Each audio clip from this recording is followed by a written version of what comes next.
You say you do your research and back the fastest horses in a sector.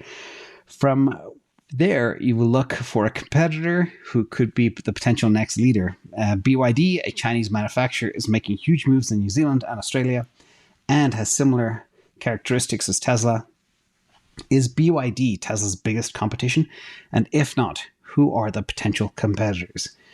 Great question. So you're dead right. I like to, if I have an asset, say Ethereum, that's where most people got this idea, or Tesla, what is the potential killer? And I use that as kind of a hedge. So my Ethereum hedge is Solana in that case. My Tesla hedge is, wait for it, I'll tell you in a minute. So first of all, you are dead right. This is the BEV, PHEV, which is plug-in hybrid electric vehicle market.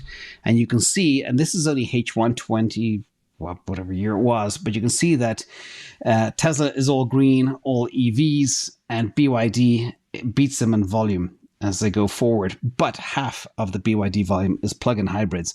And I'm a bit of a purist. I don't consider them battery electric vehicles.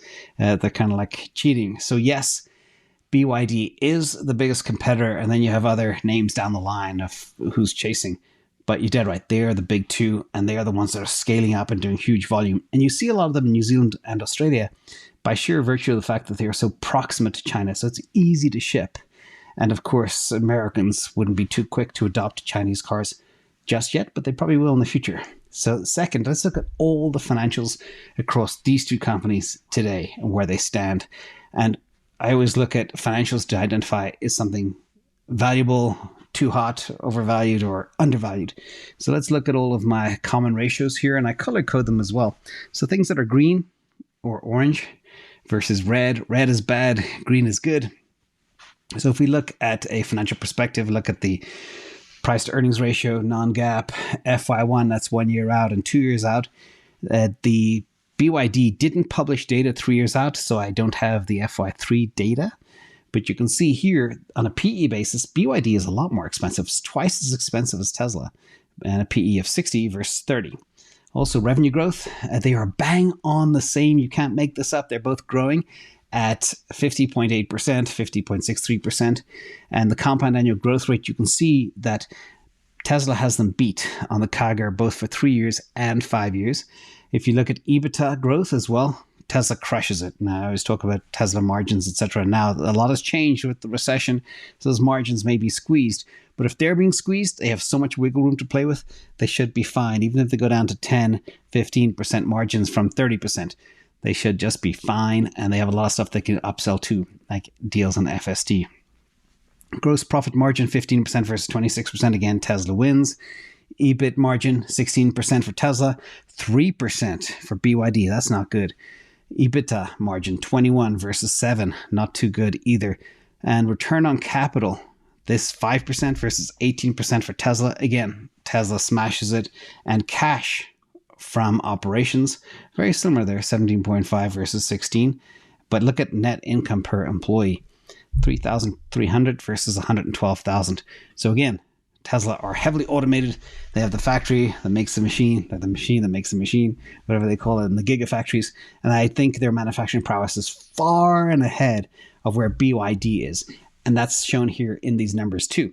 In addition, let's talk about quality for a second. There was an interview with Elon Musk, and they asked him, did he fear BYD as a competitor? And he, probably a little bit rudely, he laughed at the reporter. But let's look at quality. This is a Chinese quality report, and the average vehicle, per this calculation, gets about 19 complaints per every 10,000 cars. And that may not sound like a lot, but sometimes people have a problem, but they don't report it. But if you look at the top 3 companies, you got the brand number 1, Lixing, I never heard of it, 41.8 complaints per 10,000. It's extremely high. BYD Han and BYD Dolphin, 38.5 and 37.3. And on the left-hand side, I circled all the other BYD vehicles. And you can see not good. Then you have Tesla Model 3 and Tesla Model Y.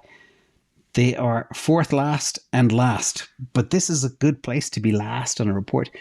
On the Model Y, only 2.2 complaints for every 10,000 cars sold. You know, a lot of people say, oh, build quality Tesla is crap, it's no good. Well, check out this report in China, and they're quick to complain as well. Let's also talk about FSD. This is another key element, and I'm just touching. It's very, very light. It's not a deep dive. Just looking at all the key things that are important to look at. BYD will use the NVIDIA self-driving platform as well as Lucid, by the way, because they can't develop their own.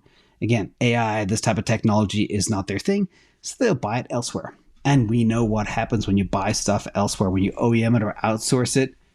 It gets expensive and it eats into margins. So that's a big thing. Also, Warren Buffett, a friend of the channel, only kidding, he's not. But he keeps selling his BYD holding. And again, I think net, despite everything out there, Chinese stocks are very, very risky. That's why I don't own any currently. And I wouldn't own BYD, not only from a valuation perspective, but also all the stuff that they're missing. And it's also not a pure play BEV company. I also heavily doubt they have a solid edge in technology. Now, the final thing, if there was more, this is the Gen 3 platform. This is coming. They're going to talk about this on March 1st in an investor meeting, which is an unusual investor meeting. But basically, I believe this Gen 3 platform will murder legacy. The price cuts they had last week already are murdering legacy ICE manufacturers. But this will enable Tesla to produce cars at half the price of what they currently do today. They just slashed the price of a Model 3 Basic to like $35,000, which means with this platform, it is designed to half the actual cost and half the production time. That's what the whole thesis of Gen 3 is. Now, Tesla, just some other notes. Tesla can make a Model 3 in 10 hours, Model Y in 10 hours. I think Model Y is actually even less. And Volkswagen takes them 30 hours to make a car. Now, with this platform, they'll be able to make that car in 5 hours, not 10 hours. And if automakers aren't able to keep up with this, they're going to go out of business. There's no ifs, ands, or buts. And also, this platform will help them break into the BYD market, where their average selling price is under 25K. The average selling price for Tesla is a lot higher, but this Model 2, whatever they call it, on the Gen 3 platform will crush the numbers as they go forward. And this will also get them to the 20 million car target, 20.9 million cars I have by 2030. So again, despite the weakness in the stock price, we learned markets are completely irrational, and 2022 proved that out. Not only irrational, but also full of terrible bad actors. So that is kind of my version of BYD versus Tesla, and I wouldn't consider BYD a hedge.